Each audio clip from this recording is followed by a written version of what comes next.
ஜோதிடத்தின் பரிணாம வளர்ச்சி ALP ஜோதிடம். இதை படிங்க, உங்கள் வாழ்க்கை உங்கள் கையில். உலகெங்கிலும் வாழ்ந்து கொண்டிருக்கிற நக்கீரன் ஸ்டுடியோ நேயர்களுக்கு அன்பு வணக்கம். வணக்கம் வணக்கம். இன்னைக்கு என்ன டாபிக்னு நீங்க கேட்கலாம். டைம் இல்ல. அதாவது ஒரு மாசத்துக்கு முன்னாடி நம்ம தமிழ் இணையதளங்கள்ல ரொம்பவே ஆக்குப்பை பண்ணிட்டு இருந்த அந்த மடக்கி தட்டு பாட்டு தான். உள்ள கொஞ்சம் மடக்கி தட்டு. மடக்கி தட்டுனா தெரியாதா உனக்கு? என்னது? இதோ உங்களுக்காக. உள்ள கொஞ்சம் மடக்கி தட்டு, கொஞ்சம் உள்ள மடக்கி தட்டு. என்னென்ன சொல்ற? நிஜமா சீரியஸா தெரியாதா உனக்கு மடக்கி தட்டு? மடக்கி தட்டா? மேல தட்டு கீழே தட்டு கேளுங்க, அது நான் மடக்கி தட்டு. ஏங்க சத்தியமா தெரியாதா உனக்கு? தெரியாது. குண்டூர்காரம், தட் ராஜமுந்திரி, ஸ்ரீலீலா டான்ஸ், ஆமா, மகேஷ் பாபு, ராஜமந்திரி, வேலுமேஸ்திரின்னு ஒரு பாட்டு வருமே, அதானே? படிக்க தெரிஞ்சா படி, தப்பு தப்பா படிச்சு அடி வாங்கி சாகாது. இல்லங்க, அது குறிச்சி மாத்தப்பத்தடி அப்படின்னு வருமே. ஆமா, அதான் ராஜமந்திரி வேலுமேஸ்திரி பாட்டு. அதுதான் தமிழ் டப்பிங்ல உள்ள கொஞ்சம் மடக்கி தட்டு. அப்படியே அந்த அதை டிரான்ஸ்லேட் பண்ணி உள்ள கொஞ்சம் மடக்கி தட்டு, உள்ள கொஞ்சம் மடக்கி தட்டு அப்படின்னு வேலுமேஸ்திரியே தமிழ் தானே? இதுக்குள்ள மடக்கி தட்டுன்னு ஒரு பாட்டா? நீ வேற மாதிரி போறியாக்கும். ஆக்சுவலி சரி, இப்போ அந்த மடக்கி தட்டுல என்ன இருக்குது? அந்த மடக்கி தட்டு எவ்வளவு பெரிய சிக்னேச்சரா இப்போ மாறி இருக்கு தெரியுமா? மீம் நேஷனா இருக்கட்டும், குழந்தைகளா இருக்கட்டும், யாருமே இப்போ ஒரிஜினல் சாங்ஸை விட அந்த சாங்ஸை தான் ரொம்ப லைக் பண்றாங்க. ஜிம்ல எல்லாம் போய் அந்த சாங்ஸ் தான் கேட்டுட்டு இருக்காங்களாம். ஒரு பூஸ்ட் கொடுக்குது அப்போ ஜிம்ல எல்லாருக்குமே. ஆமா, என்ன கொஞ்சம் மோசமா தான் இருக்கும் லிரிக்கலாம். அதுல ஒண்ணும் இல்ல, அதுல தெலுங்குல வேற மாதிரி இருக்கணும். இதுல என்ன, அவளுக்கு பொன்னி அரிசியா, எனக்கு மட்டும் மட்டமான சன்ன அரிசியா, இந்த மாதிரிலாம் லிரிக் இருக்கும். எளிய மக்களுக்கு புரியுற மாதிரி அவங்க வந்து லிரிக்ஸ் இதுக்கு மாத்திருக்காங்கன்னு நினைக்கிறேன். அதனால அப்படி இருக்கும். சரி, அந்த பாட்டுங்க இந்த இப்போ நம்ம பேச போறதுக்கு என்ன சம்பந்தம்? அதானே, இப்ப மடக்கி தட்டு அப்படிங்கிறது எப்படி ஒரு சிக்னேச்சரா மாறி இருக்கு. இப்ப அந்த மாதிரி சிக்னேச்சர்கள் நிறைய இருக்கிற தமிழ் பாடல்கள் 2000 இருந்து. இந்த சிக்னேச்சர் ஸ்டெப்பு மாதிரி, டான்ஸ்ல எப்படி சிக்னேச்சர் ஸ்டெப்பு மாதிரி, அதே மாதிரி பாடல்ல சிக்னேச்சர் லிரிக்ஸை வச்சா வந்த பாடல்களா?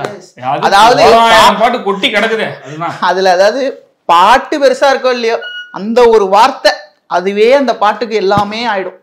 இருக்க தம்பி, நம்ம உலக ஃபேமஸ் ஓ போடு இருக்க. அம்மா, நான் சின்ன வயசுல ஓ போடுன்னு வரும்போதெல்லாம் இப்படியே வச்சுட்டு ஓ போடுன்னு அந்த மாதிரி நிறைய இருக்கு தம்பி. ஓ போடு இருக்குது. சரி, இப்போ ஓ போடுல இருந்தே ஆரம்பிப்போம். ஓ போடு ஜெமினி படம்னு எல்லாருக்குமே தெரியும். ஆமா. யார் மியூசிக் டைரக்டர்? பரத்வாஜ். சரி, அங்க இருந்தா இது ஆரம்பிச்சிச்சா இந்த சிக்னேச்சர்னு நீ நினைக்கிறியா, இல்ல அதுக்கு முன்னால இருந்தே? அதுக்கு முன்னாடி ராஜா சார் பாடல்கள்ல இருந்தே இருக்குதுதான். பட் அது அவ்வளவு பெருசா ஒன்றும் பூம் ஆகல. பட் ஓ போடு தான் வந்து அதுக்கு பயங்கரமான ஒரு வரவேற்பு, ஒரு டெம்ப்ளேட்டை கிரியேட் பண்ணுச்சு தமிழ் இண்டஸ்ட்ரியில. பண்ணி ஒரு பயங்கரமான சரி, வரவேற்பு. அப்படியே பாட்டாலே அந்த படம் பயங்கரமான ஹிட் ஆகி அப்படியே வரிசையா ஒரு அடி சிக்னேச்சர் பாட்டா நிறைய கொச்சன்னு இருக்கு. இல்ல, ஓ போடு காலகட்டத்திலே அடிச்சு விடான். ஓ போடு காலகட்டத்துலன்னா திம்சு கட்ட பாட்டு இருக்குது, அண்டங்காக்கா ரெண்டக்கன்னு இருக்குது. ஏன் நம்ம விஜய் ஆண்டனி அவர் தானே ஆரம்பிச்சு வச்சதே. ஏங்க அதுலயே, அதாவது ஆரம்பிச்சது ஜெமினி ஓ போடா இருந்தாலும் இவர் வந்து வித்தியாசமான பாஷைகள் எல்லாம் ஆரம்பிச்சாரு. அது ஒரு பக்கம் இருக்கட்டும். நம்ம சரி வா, ஃபர்ஸ்ட் ஒரு லிஸ்ட் அடிச்சு விட்டுருவோம். அப்படி போடு இருக்குது, அது இருக்குது. போட்டு தாக்கு, தலைமை இருக்கான் குத்து, இந்த மாதிரி போடுன்னு வச்சு பாட்டு எடுத்தாலே நான் யோசிக்க ஆரம்பிச்சிட்டேன். ஏன்னா ஒரு பாட்டு ரெண்டு பாட்டுனா பரவாயில்ல, அது 1000 பாட்டு இருக்குது. அது ஒரு காலகட்டத்துல அதை வந்து மறைமுகமா இப்படி ஒரு விஷயம் பாடல்ல இருக்குதுன்றதே நிறைய பேர் ரியலைஸ் ஆகாமே அது பயங்கரமான பாடல்களா. எனக்கு இந்த சிக்னேச்சர் பாடல்கள்லயே நீ விஜய் ஆண்டனியை வச்சு சொல்லும் போது ஒண்ணு புரியுது. அதாவது ஒரு செயலை பத்தி சொல்றது, அதாவது ஒரு நார்மலா ஒரு வார்த்தையா இருக்கும். இப்ப மாடர்ன் எராக்கு எடுத்துக்கணும்னா அனிருத் அந்த வேலையை பாக்குறாப்புல. மீம்ல இப்ப அந்த குறிச்சி மாத்திரப்பட்டடி இருக்குல்ல, அதுவே பார்த்தேன்னா ஒரு வயசான ஒரு பப்ளிக் ஒப்பீனியன்ல ஏதோ ஒண்ணு பேசும்போது தூக்கி அடிச்சிருவேன் அப்படிங்கன்னு சொன்னதுதான், தெலுங்குல சொன்னது. அதைத்தான் தூக்கி பாட்டுல வச்சு அது இப்ப நமக்கு மடக்கி தட்டா வந்து நிக்குது. ஜலபுல ஜங்கு பாட்டுல. ஆமா, அப்படின்னாங்கல்ல. அது என்ன கதை தெரியும்ல, நம்ம நக்கீரன் ஸ்டுடியோல அண்ணன் போய் பப்ளிக் ஒப்பீனியன் எடுக்கும் போது அதுல அமுக்கு டுமுக்கிட்டாம். அதுல பப்ளிக் ஒப்பீனியன்ல எடுத்த வார்த்தை அது. அது வந்து நோட் பண்ணிங்க, எங்க நக்கீரன் ஸ்டுடியோ தான் அதுக்கு வந்து காப்பிரைட் எல்லாமே. பரவாயில்லையே என்ற ஒரு தகவல். அங்கிருந்து அடிச்ச பாட்டு தான் அது. அப்படி போயிட்டு ஒரு காரணமாவே வச்சுக்கலாம். நம்மளே அதுக்கு வந்து உருவாக்குறதுக்கு ஒரு காரணமா இன்னைக்கு இருக்கிறோம். அதான் இன்னைக்கு பப்ளிக் ஒப்பீனியன்ல ஒருத்தன் சொல்றது, ஒரு பையன் சொல்றது வந்து இன்னைக்கு ஒரு பெரிய சிக்னேச்சர் பாடலா கூட மாறத்துக்கு எல்லாமே இருக்கு. அந்த மாதிரி தான் அப்போ வந்து ஒரு விஷயத்த அவங்களே மேக் பண்ணாங்க. ஓ போடா இருக்கட்டும், அப்படி போடு அதெல்லாம் வந்து அந்த 6-8 சாங்ஸ்னு சொல்லுவாங்கல்ல, கிளைமேக்ஸுக்கு முன்னாடி அப்போ படன்னு ஒரு பாட்டு வந்து முடிச்சுட்டு அதுக்கடுத்து கிளைமேக்ஸ் டப்புன்னு வந்துடும். இந்த மாதிரியான ஒரு டெம்ப்ளேட்டு போயிட்டே இருந்துச்சு. அந்த டெம்ப்ளேட்ல அதிகமாக ஆட்சி பண்ணது யாருன்னா விஜய் தான். ஆப்வியஸ்லி அந்த 3 படத்தை வச்சு விக்ரமையும் சொல்லலாம். அவங்க 2 பேருமே நல்ல ஒரு அதுல ஹிட் கொடுத்தாங்க. கடைசியா மாம்பழம் பாட்டு வரைக்கும் அதை வச்சுக்கிட்டு இருந்தாருன்னு நினைக்கிறேன். எனக்கு தெரியும் போக்கிரி மாம்பழம் இது மாம்பழம் அப்புறம் குருவி வரைக்கும் இருந்துச்சேனே. குருவி வரைக்கும் ஜோடி தான் பாட்டு வரைக்கும் அது இருந்தது. அது ஒரு தனி கதை. அது வந்து இந்த மன்மதராசான்னு ஒரு பாட்டு வந்து தான் இந்த கிளைமேக்ஸுக்கு முன்னாடி ஒரு குத்து பாட்டு வைக்கணும்ன்ற ட்ரெண்ட் அது ஒரு பக்கம் உருவாக்கிட்டு போச்சு. அப்ப அப்படி போடு இல்லையா? அப்படி போடு கிடையாது. ஃபர்ஸ்ட் மன்மதராசா தான் வந்து முதல்ல இந்த கிளைமேக்ஸுக்கு முன்னாடி குத்து பாட்டு வச்சு பயங்கரமான படங்கள் ஹிட் ஆனதுக்கு காரணமே அந்த மன்மதராசா தான். அங்கிருந்து காப்பி அடிச்சு தான் எல்லா படத்துலையும் கிளைமேக்ஸுக்கு முன்னாடி ஒரு குத்து பாட்டு வச்சிடணும்னு சொல்லி அது ரொம்ப வருஷமா அது போயிட்டு ஒரு 10 வருஷம் கிட்ட அந்த ட்ரெண்டை வச்சுக்கிட்டு இருந்தாங்க.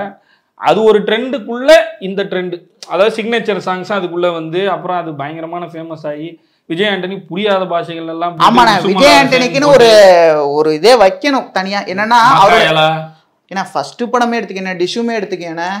டிஷும்ல அது என்ன பாட்டு, டைலாமுன்னு ஒரு பாட்டு வரும். அதுக்கப்புறம் பார்த்தோன்னா மக்கையலா, அப்புறம் பச்சை தண்ணி தீக்குச்சு, அந்த மாதிரி இஷ்டத்துக்கு. அதாவது ஆனா முதல் படமா வந்து அவர் அறிமுக படம் அது கிடையாது ஆக்சுவலா விஜய் ஆண்டனிக்கு. அது அந்த மாதிரி பாட்டு வச்சுதான் அது ஃபர்ஸ்ட் படம். ஆமா அவர் எடுத்துட்டு வந்து எஸ்ஏசி தான் வந்து முதல்ல சுக்ரன் படம்னு நினைக்கிறேன். அதுல வந்து அதுவும் அந்த மாதிரிதான் எக்கச்சக்கம் பாத்துக்கடி போத்துக்கடி. அதாவது அதுல வந்து ஷானாவும் வரல பானாவும் வரலங்கிற மாதிரி லிரிக்கு மெட்டு சேருதா, பாட்டோட ஏதோ சேருதா, அப்படியே உள்ள இழுத்து போட்டு அப்படியே ஏதோ ஒண்ணு படிச்சு மடக்கி தட்டிட்டாங்கன்னு நினைக்கிறேன். ஆமா, அந்த மாதிரி ஒரு காலகட்டத்துல நிறைய பாடல்கள் அப்படியே வரிசையா வந்து இன்னைக்கு அனிருத் வரைக்குமே அது இருக்குது தம்பி. நீ நல்லா யோசிச்சு பார்த்தனா பசங்க மத்தியில ஒரு பாட்டு ஒண்ணு அதுக்குன்னு ஒரு மெட்டு இருக்கும், அதுக்குன்னு ஒரு லிரிக் இருக்கும். ஆனா இவனுங்க இஷ்டத்துக்கு சேர்த்து ஒண்ணு பாடிக்கிட்டு இருப்பானுங்க. பாத்ரூம்லயா இருக்கட்டும், பசங்க கூட இருக்கட்டும், இல்ல ஒரு ஹேங்கோ பாட்டி ஏதோ ஒரு இதுல வந்து இஷ்டத்துக்கு பாடிட்டு இருப்பானுங்க. அதே மென்டாலிட்டியே தான் எனக்கு தெரிஞ்சு விஜய் ஆண்டனி அதுல செலுத்திருக்காரு. பாடல்கள்னு நம்ம சென்னை லோக்கல்ல வர பாடல்கள்ல தான் இந்த மாதிரியான லிரிக்ஸ், அதாவது மக்கள் வந்து எளிமையாக அவங்க தொடர்பு கொள்ளக்கூடிய வார்த்தைகளை வந்து வச்சு அவங்க பாட்டு பாடிட்டு போயிடுவாங்க. அந்த லோக்கல் க்ரௌடு அவங்க பேசுகிற பாஷை, வார்த்தைகள், அவங்க டே டு டே ஆக்டிவிட்டிஸ் இதெல்லாம் வரும். அது ஒரு கானா பாட்டுன்னே அது ஒரு தனி ட்ரெண்டில் இருக்கும்போது அதை சினிமாக்குள்ளே சேர்த்து, அதை லிரிக்ஸுக்குள்ளே சேர்த்து அப்படி ஆரம்பித்த பாடல்கள் மறுபடி இன்றைக்கி வந்து ரொம்ப எளிமையான உனக்கு பொன்னி அரிசி எனக்கு இந்த அரிசி அப்படின்ற அளவுக்கு அது வளர்ந்து நிற்கிறதுக்கான விதை போட்டது வந்து அந்த கானா பாடல்கள் தான். அப்படி பார்த்தா தேவா தான் சினிமாவுக்கு கானாவை இன்ட்ரோ பண்ணாருன்னு. அவரு ஒரு விதமான கானா பாட்டு, அவரோட ட்ரெண்டே வேற. அவர் வந்து அதான் சொன்னாரு அவர் பேட்டியில் கூட, ஒரு பக்கம் ராஜா சார் வந்து ஃபோக்கில் பின்னுறாரு, இன்னொரு பக்கம் ரகுமான் சார் வந்து வெஸ்டர்னில் பின்னுறாரு. 2 பேரும் ஒரு 2 எடுத்துட்டா நான் எங்கே போகிறது, நடுவில் நான் தான் எடுத்துட்டு வந்து அதை கானான்னு ஒன்று வச்சேன், அதை வச்சு நான் வளர்ந்துக்கிட்டோன்னு பார்த்தேன். அது இன்னைக்கு வந்து இன்னைக்கு பேர் சொல்கிற அளவுக்கு நான் அதை வச்சு வளர்ந்து. அதான் கரெக்டான அந்த கானாவே பக்காவா ரியலிசமா இன்னைக்கு வந்துருச்சு. அதுக்கு காரணம் பாரஞ்சித்து அந்த அட்டகத்தி படங்கள். நடுக்கடல்ல கப்பலை இறங்கி தள்ள முடியுமா, அது சந்தோஷ் நாராயணனும் அவரும் இணைஞ்சு பண்ணும்போது அப்போ அந்த கானாக்கு இருந்த ஒரு ஹைப்புங்கிறது வந்து ரொம்பவே ரியலிசமா இருந்துச்சு. பாட்டு வந்ததுக்கு அப்புறம் கானா உலகநாதன் ஆரம்பிச்சிச்சு. அதுக்கப்புறம் அது ஜனநாதன் தான் ஃபர்ஸ்ட் அப்படி எடுத்துட்டு வந்தாரு. ஆக்சுவலா ரஞ்சித் கூட கிடையாது. படத்துல வரும் வா வா வா வா சென்ட்ரல் ஜெயிலையும் கட்டன்னு ஒரு பாட்டு வரும். நிறைய பாட்டு லைனா கானா பாட்டு வரும். கருணாஸ் பண்ண பாடல்கள் அது எல்லாமே ஸ்ரீகாந்த் தேவா வச்சு அவங்க பண்ணி, அப்புறம் ரஞ்சித் இவங்க மாரி செல்வராஜ் இவங்கெல்லாம் வரும்போது அந்த அந்த அந்த ஏரியாவுக்கு என்ன சாங் இருக்குமோ அதை யூஸ் பண்ண ஆரம்பிச்சாங்க. இன்னைக்கு அந்த அளவுக்கு அது பயங்கர ட்ரெண்ட். இன்னைக்கு சந்தோஷ் நாராயணன், அனிருத் வரைக்கும் இன்னைக்கு வந்து ரகுமான் போடுறாரு. ராயன்ல இருக்குல்ல ரகுமான் போட்டிருக்காரு பாட்டு. நான் சொல்ல வேண்டிய அவசியமே இல்லை, எல்லாரும் போய் கேளுங்க. அதுலயே உங்களுக்கு அவ்வளவு விஷயங்கள் இருக்கும். சந்தோஷ் நாராயணன் கானா பாட, ரகுமான் அதுக்கு இசை அமைக்க நல்லாவே இருந்துச்சு. என்ன சொல்ல வரோம்னா, எளிய வார்த்தைகளை பயன்படுத்தி அன்னைக்கு இருக்கிற பாடல்களை கானாவோட சேர்த்து பாட்டுல இந்த சிக்னேச்சரான விஷயங்களும் இருக்குது. அதானே டெம்ப்ளேட்டா எடுத்து பார்த்தா ஃபர்ஸ்ட் அந்த ஓ போர்ட்லேருந்தே நம்ம ஒரு கிராஃபா வச்சுப்போம். ஓ போர்டுக்கு அடுத்து அப்படி போட்டு தாக்கு, அப்புறம் அப்படியே கொஞ்சம் திம்சு கட்டை, அப்புறம் அண்டங்காக்கா கொண்டகாரி, அப்புறம் இவரும் மறந்துட்டோமே ஹாரி ஜெயராஜ் ஓமகசியா. அதெல்லாம் என்னன்னே புரியல, ஓமகசியாலாம் என்ன ஏதுன்னே தெரியாது. ஆனா ஒரு காலத்துல அது வந்து படங்கள்ல காமெடியில எல்லாம் வேற வந்துச்சு. அதாவது இந்த கர்நாடிக்ல கமக்ஸ்னு சொல்லுவாங்க. பிச்சு இப்படி போகும், அவங்க என்னமோ பண்ணிட்டு ஒரே வார்த்தை தான், அந்த வார்த்தையை இழுத்து என்னென்னமோ பண்ணி என்னமோ பண்ணுவாங்க. அந்த மாதிரி வார்த்தை இல்லாமல் அந்த மெட்டோட அது பிளெண்டு பண்ணி இவங்க இஷ்டத்துக்கு, அதாவது இப்போ எனக்கு வார்த்தை புரியணும்னு அவசியம் இல்லை, ஜஸ்ட் எனக்கு அந்த மெட்டோட நான் இணைஞ்சா போதுங்கிற மாதிரி. இப்போ ஆளுமா டோலுமாலாம் அப்படிதான். ஆளுமா டோலுமானா தேட்டர்ல ஆடலையா, பிச்சின்னு போச்சு இல்ல. ஆனா அந்த பாட்டை எழுதுன கானா பாடல்கள் அதுக்கும் ஒரு அர்த்தம் வச்சிருக்காங்க. ஏன்னா இப்ப இந்த டங்கா மாதிரி ஊதாரிக்கெல்லாம் அதுக்கு ஒன்று சொன்னா, டங்கா மாதிரினா என்னங்கன்னா எல்லாம் சும்மா ஏதோ மெட்டுக்கு வச்சிருப்பாங்கன்னு பார்த்தா அதுக்கு அவர் ஒரு வார்த்தை சொல்றாரு, எங்க ஏரியால இதெல்லாம் ஒரு வார்த்தைங்க அப்படிங்கிற மாதிரி. அதேதான்ப்பா இவரும் விஜய் ஆண்டனியும் ஒரு வாட்டி சொன்னாரு, மக்கா ஏலா பாட்டுக்கு என்னங்க இது மக்கா ஏலான்னு ஏதோ ஒன்று போட்டிருக்கீங்களா, இந்த ஊர் பக்கத்துல பார்த்தீங்கன்னா இளைய மக்கா எவ்வளோ. ஆமா, அவரு பாளையங்கோட்டைக்காரர் வேற. அப்போ கூப்பிட்டா இந்த இளைய மக்காவை தான் உல்டா பண்ணி மக்கா ஏலா அப்படின்னு மாத்தி ஒரு போட்டான்னு சொல்லி சொன்னாரு. அந்த மாதிரி வட்டார வழக்குல இருந்தும் சிலதை அவங்க கண்டுபிடிச்சி எடுத்து போறாங்க. அதானே அவங்களுடைய இது என்னன்னா, அடி டெம்புக்கு அடிச்சு நவுத்தி எல்லார் பாட்டிலையும் கேட்கணும், அதை ரசிக்கணும், அவங்க ஆடணும், போகணும். இதுதான் இந்த சிக்னேச்சர் பாடல்கள் ஏற்படுத்தினது. பெருசா லிரிக்ஸா ஒன்றும் அவங்க அதை ஃபோக்கஸ்டே பண்ணியிருக்க மாட்டாங்க. அதுல என்ன வரேன்னா அந்த time tongue tongue tongue tongue, அதான் மெட்டோட பிளெண்ட் ஆகுற ஒரு வார்த்தை, அதுக்கு அர்த்தமும் தேவையில்ல, எதுவும் தேவையில்ல. அதுல ஃபோக்கஸ்டா வந்து அதுல கான்சென்ட்ரேட் பண்ணி அந்த வர அந்த அந்த மியூசிக்ல தான் அந்த பாட்டு மொத்தமும் அடங்கி இருக்கும். சரி, இதன் மூலமாக நாங்கள் என்ன கருத்து சொல்ல வரோம்னு கேட்டீங்கன்னா சொல்லு, நீயே சொல்லு. சிக்னேச்சர் பாடல்கள்ன்ற ஒரு விஷயம், இந்த பாட்டுகள் அதாவது இந்த குத்து பாட்டுகளுக்குள்ள இந்த சிக்னேச்சர்ன்ற ஒரு விஷயம் ஒளிஞ்சிருக்குது. அதே சமயம் அந்த குத்து பாடல்களுக்கு வந்து எவ்வளவு தூரம் முக்கியத்துவம் கொடுக்குறாங்களோ அதுக்குள்ள இந்த சிக்னேச்சர் பாடல்களையும் வச்சுதான் அது வந்து நீ பெரிய ஹிட் ஆச்சு. அதுதானே ஒரு சின்னதா முடிச்சிடுறேன். மார்க்கெட்டா பார்த்தோன்னா இந்த சாட் பஸ்ட் அப்படிம்பாங்கல்ல, எஃப்எம்ல ஓடுறது எல்லாமே அந்த குறிப்பிட்ட பீரியட் அதுதான் இருக்கும்.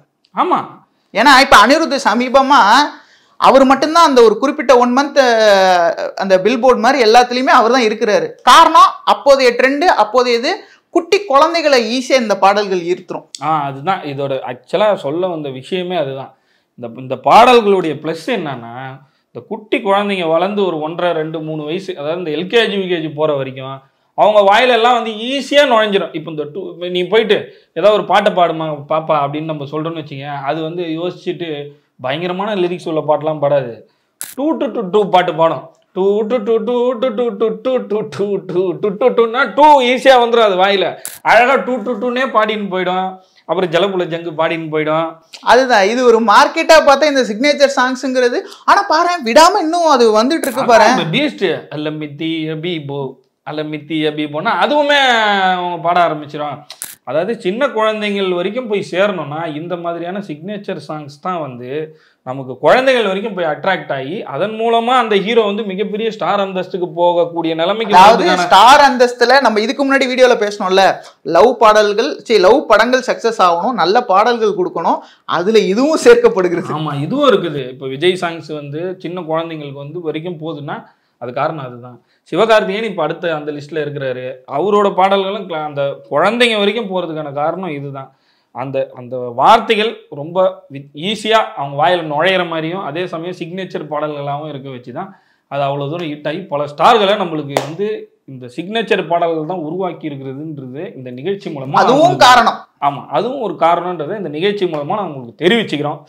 ஸோ இதே மாதிரி இந்த பல சினிமா சம்பந்தப்பட்ட இந்த மாதிரியான ஒரு எங்களால் முடிஞ்ச புது புது விஷயங்களை வரும் சினிமா சம்பவ கிளப் நிகழ்ச்சிகள் மூலமா தொடர்ந்து உங்ககிட்ட சொல்றோம். அதாவது அடுத்தடுத்து வரதுல அடடே இப்படிலாம் இருக்கா அப்படிங்கிற மாதிரியான விஷயங்களை எவ்வளோக்கு எவ்வளோ எஃபோர்ட் போட்டு ஒரு சின்ன விஷயத்துல இப்படிலாம் இருக்கா அப்படின்னு பிரமிக்க வைக்கிற மாதிரியான கண்டென்ட்டுகளோட வரும். அதே மாதிரி சம்பவத்தையும் விட மாட்டோம். யார் யார் என்னென்ன சம்பவம் பண்ணாங்க, சினிமாவில் எந்த சம்பவங்கள் இருந்ததுன்றதையும் இந்த சம்பவத்தில் வந்து இந்த சம்பவமாக உங்களுக்கு நாங்கள் வந்து சம்பவத்தோட சம்பவமாக நாங்கள் சொல்ல காத்துக்கிட்டு இருக்கிறோம்.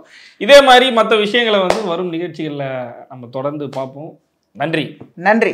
தமிழகத்தின் அரசியல் புலனாய்வு வரலாறு நக்கீரன் பப்ளிகேஷன்ஸ். இந்த கோடை விடுமுறையை புத்தகங்களுடன் கொண்டாடுங்கள். கோடை காலத்தை முன்னிட்டு ஏப்ரல் 23 முதல் மே 30 வரை நக்கீரன் வெளியீடுகளான அனைத்து நூல்களுக்கும் 25% சிறப்பு தள்ளுபடி. புத்தகங்களால் கோடையை கொண்டாடுவோம்.